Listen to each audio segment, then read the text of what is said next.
What's good, YouTube? It's your boy ATK React back in the reaction today. That man Degenerocity, he just dropped a video. Now y'all know he be coming in with some good videos. Pause.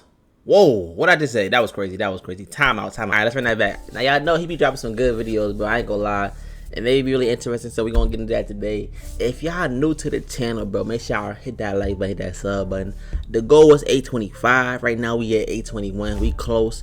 So you know what I'm saying? Y'all got 4 more subs and we hit it. I said next Monday, 825, we right there, bro, so keep running it up. And with that being said, let's get to this reaction. Alright, y'all, this is the Degenerocity, the Weirdness of Tubi movies. Now, I don't know about y'all, but Tubi is like a streaming website for movies, all that stuff. I'm pretty sure it's free at 9, but they have a lot of movies on there.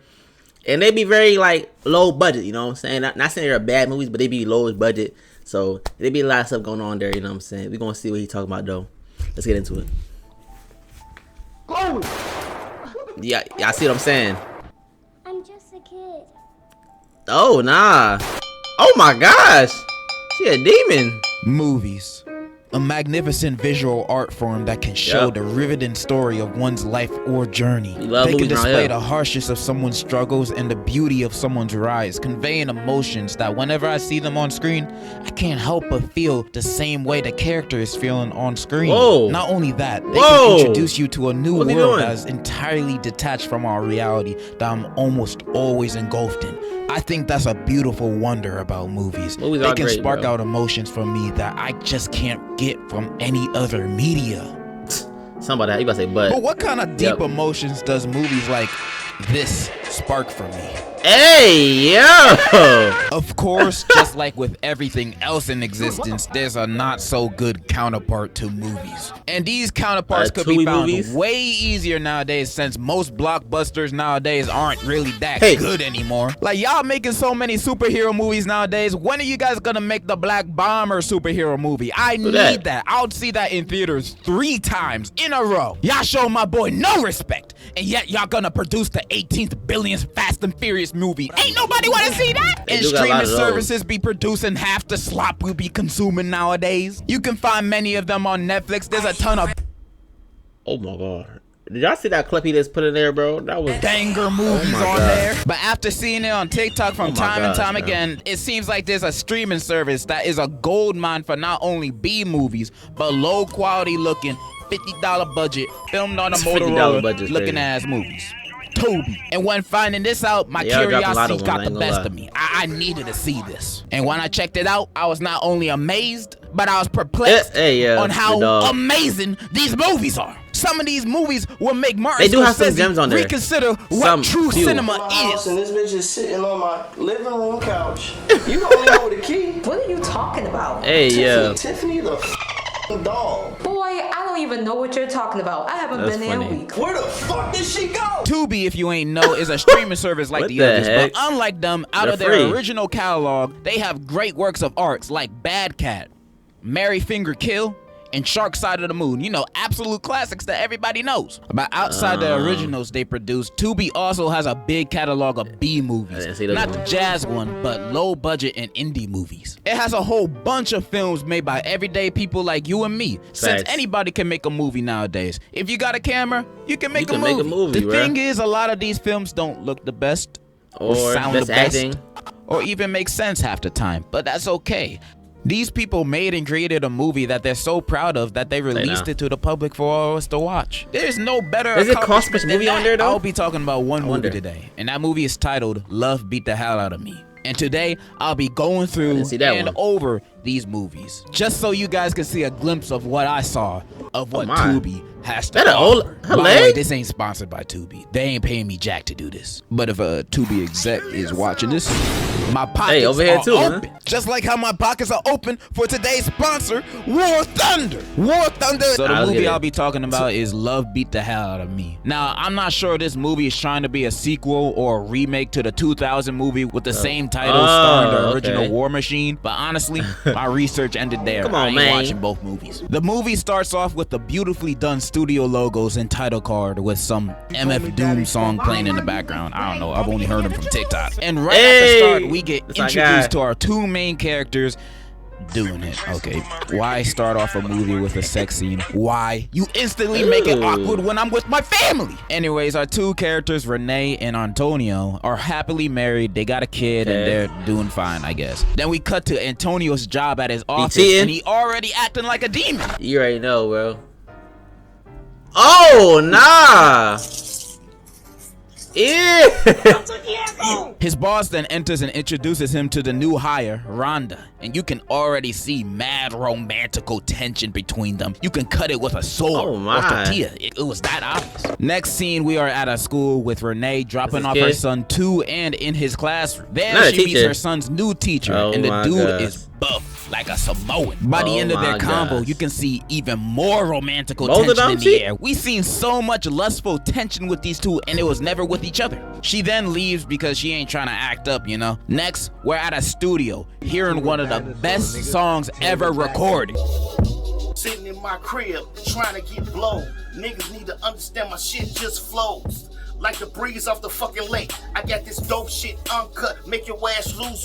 So this dude is Renee's brother, and apparently this is Antonio's studio. And they're all part of this music group. I forgot what it's called. And Antonio invited some fine singers to help him record a song. Renee's brother and Antonio start hollering at these girls, and all of a sudden, this dude becomes a comedian. No, he didn't call himself T-Slick. For real? This candy man looking goofy. Oh, he one of those. Yeah, how dare you sabotage me in front of these ladies when your sister is literally my wife. But they kiss and make up at the end, so it's all cool. Then we teleport to this long salon scene where Renee works out, and all the girls there are roasting each other, talking about their kids and that new teacher Renee met today. Her salon buddies egg her, trying to get the deets out of her, but she shows off her wedding ring, announcing her loyalty to Antonio. How sweet. Alright, not gonna lie, first third of this movie is kind of slow. There's a lot of small talk, like Antonio telling Ray about the new hire and one of Ray's grown-ass friends trying to flirt with a kid in a chicken shop. Hey, got an ID? You can go home with me, fool. It ain't until we back at Antonio's office and Rhonda call him for some assistance. Antonio heads over to her office, and then his boss is looking for him because he just got nominated for an award for best attorney in the district. The boss and secretary go to Rhonda's office to tell Antonio the good news, only to walk in on him giving Rhonda back shot. Hey, yo. They fired on the spot, and Rhonda's laughing like she an anime villain. I don't know what the hell that's about. We then cut to Renee bro showing up to their house, and he trying to tell her the bad news about her husband, Antonio. I have no idea how he knows, but like, just deal with it. But then he does one of those long build-up explanations. Instead of just saying what the husband did, just say he cheated. Your husband ain't the man you think he is. Just say it, bro. Then Antonio walks in last second, right before an actual explanation, of course. I hate when characters do that in movies. Just spit it out. Spit it out already. Then we cut to Renee visiting Antonio's old job because she just wanted to see her husband, being a working and strong man. Only to find out this man hasn't been working there for 2 weeks. She obviously mad, but then the boss tells her the real reason why he got fired. Then she gets even more mad. What? You Miss Chambers. Renee. You, the job, everybody that work up in here, your nosy ass secretary. Hey, yeah. We then cut to Antonio making music with that singer he met earlier. This is like Stevie Wonder. Nah, I'm not gonna sugarcoat it. My guy really said, I already cheated once. I might as well do it again. Then Renee finally confronts him about his cheating, his job, and she is tired of this dishonesty. You need to calm down. Stop telling me to calm down. Uh-oh. Oh! This man just starts going Chris Brown on her and starts chasing her with a gun like he's John Wick in the most intense chase scene I've ever seen in a movie. This man wilding out. Hey, yo. Why he got a gun?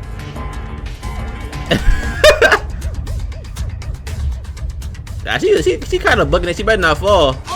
She falls and he brings her back home and threatens her, saying, you better not leave me or I'm gonna go crazy. And he's also a crackhead now, I guess. Next scene, her brother show up and sees her face. Super worried, he asked, who did this? And she's like, Antonio, but we're not together no more, so there's nothing to worry about. But he wasn't having it. He was gonna deal with it on his own. He got Bro it. waits for He got it on Antonio him. to pull up out of his car to drive by his ass.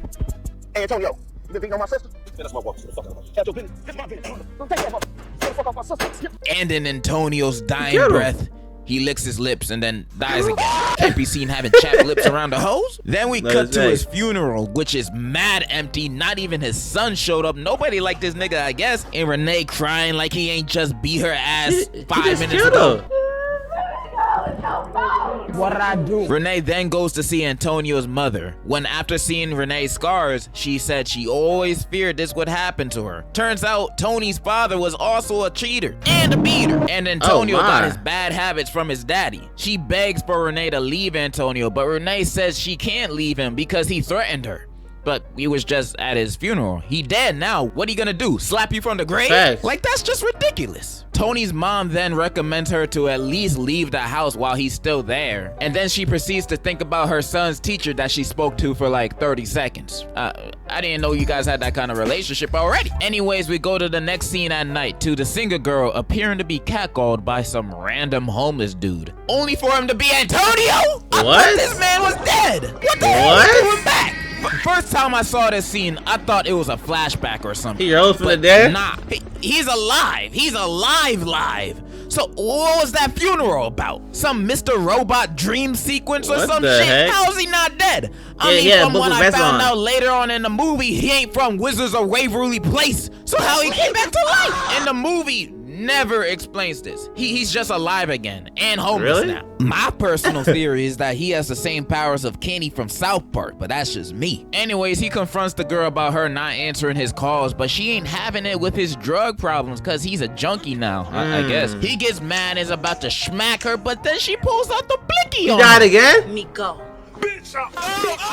He slowly backs away from her and then notices someone he knows in the alleyway. I know you. What do you want, man? It's his dealer, and he begging for more compound V, but he got no money, so he offers to do whatever she wants. They walk away together, and we transition to a montage of Renee becoming a stronger woman who don't need no man. We then cut to her packing her bags to move out, and while packing, Renee's friend frantically comes in the room. Renee, Capone called. We need to go get Antonio now. Get him for what? Like I said, we need to go get Antonio. And she does one of those things where not she gonna question don't why he explain alive? why she has to do it. She just says, there's no time. Like, nah, They're not gonna you gotta question why he's explain back, why bro. I need to save my abusive husband, because I will never be in the mood for He was that. dead. Renee eventually agrees to go, and as they looking around for him, they pull up to a trap house, and then her friend like, nah, let's just get out of here and call the police. This place ain't safe. But Renee's like, nah, he my husband. What? Nigga, you leaving him. Both He's of them go dead. inside, and Renee's friend starts tripping for good reason, saying again, this ain't safe because there's about to little die. junkies walking around, and why are we doing all this for him?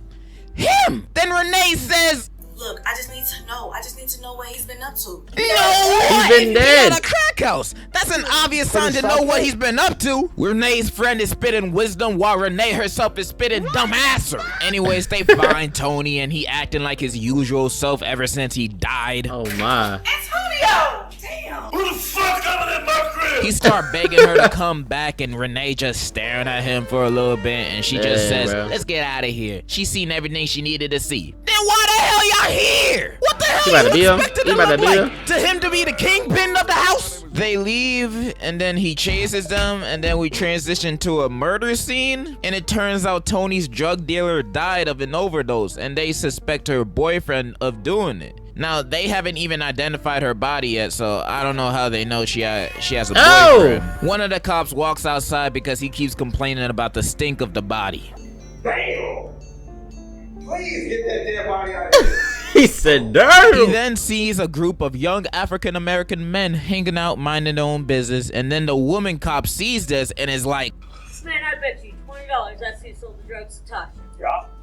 You know what? Hold it right there. Oh, nah. y'all just saw these random dudes and automatically assumed they did it. like, You what? didn't even question them or yourself.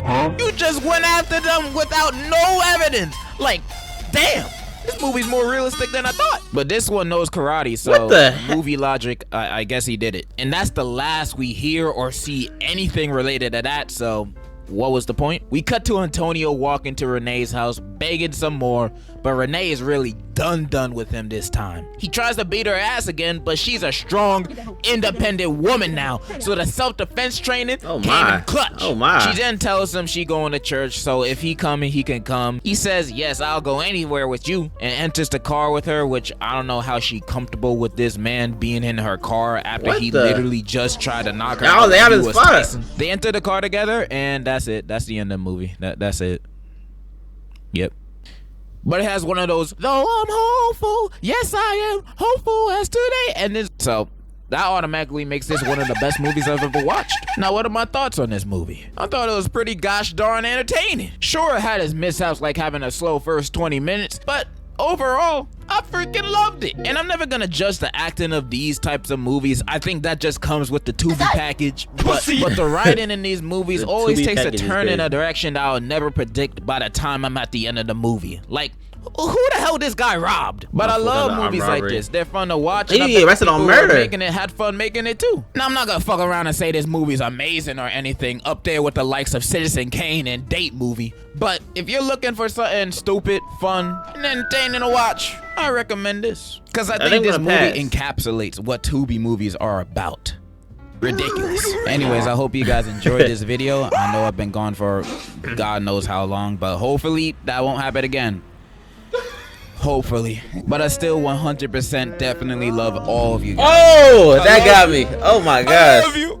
Oh my. Also, thank you War Thunder for sponsoring this video. Remember to click my link in the description to download the game for free on PC, Xbox, or PlayStation. Thank you War Thunder for the sponsor so I can keep my lights on and not be homeless. Anyways, that's all I wanted to say. And in conclusion, I love you. Shout out to Degenerocity. Hey, War Thunder, if you want to sponsor the channel, you feel me? I you know what I'm saying? I'll play a little War Thunder, but also let's talk about Tubi movies, bro. One, I'm not gonna lie, I'm gonna have to pass on watching that movie because I'm stuck on how this man came back alive, bro. I'm trying to figure out how the brother. See, that's a problem. When you watch the movies right there, Tubi movies, what you gotta do is you don't try to make sense of them. You know what I'm saying? You just watch them to watch them. When you try to put sense behind it, it ruins the way for you. You know what I'm saying? So that's my problem. I messed up. My fault. I ain't gonna lie. Y'all let me know in the comments down below. Do any of y'all watch Tubi movies? If y'all do, let me say, go ahead and say yes. If not, I understand. Me personally, bro, I think I'm about to make an account now because now I'm curious. I'm not gonna watch that movie right there. I'm not gonna watch that one, but I'm definitely going to watch one of them because I need to see. I need to see it for myself. You know what I'm saying? I seen one before, but I need to see it again, bro. I need to make sure. I'm not gonna lie. But shout out to Degenerocity. I ain't gonna lie, bro. No more breaks. You can't take no more breaks. You know what I'm saying? No more of those. We gotta see the movie. We gotta see more videos. You know what I'm saying? Like this. More videos. Because your videos be fire, bro. So I want to see more of those. You feel me? With that being said, if y'all not subscribed to my channel, that sub button, hit that like button. Let me know down below what y'all want to see next on the channel. I'll get to it as soon as possible. It's your boy ACK Reacts. And with that being said, we out of here.